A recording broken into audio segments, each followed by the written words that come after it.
Donc là, vous êtes prêt à commencer donc la première étape qui est la réalisation du blanc. Pour ceci, il suffit de sélectionner l'outil rectangle. Là, vous pouvez sélectionner la couleur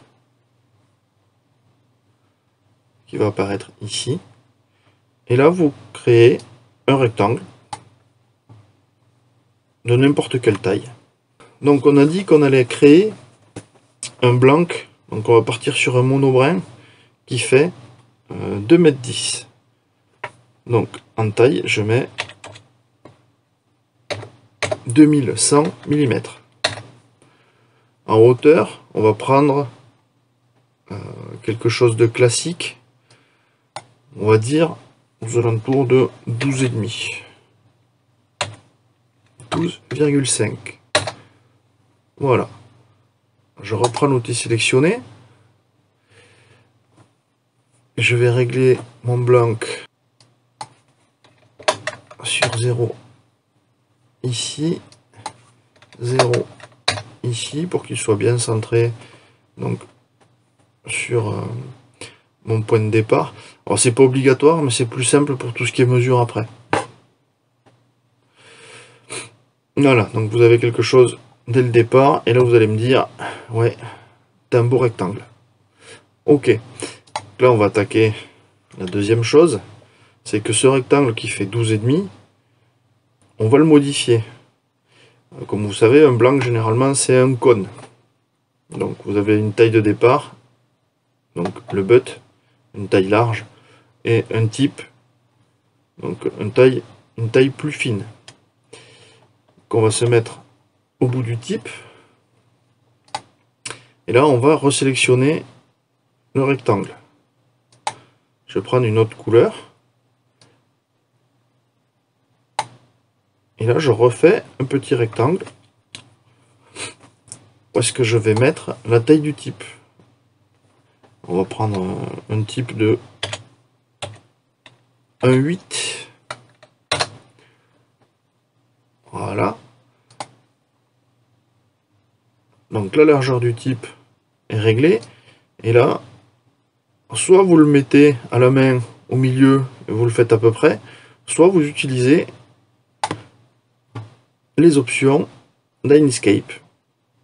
Alors, comme vous avez vu, le magnétisme est activé. Quand je m'approche du coin, mon rectangle va se coller au coin. Donc là, il suffit de sélectionner les deux objets. Vous cliquez sur le premier objet. Alors, vous maintenez majuscule et vous cliquez sur le deuxième objet. Vous pouvez voir que mes deux objets sont sélectionnés. Ensuite, vous allez prendre l'option objet.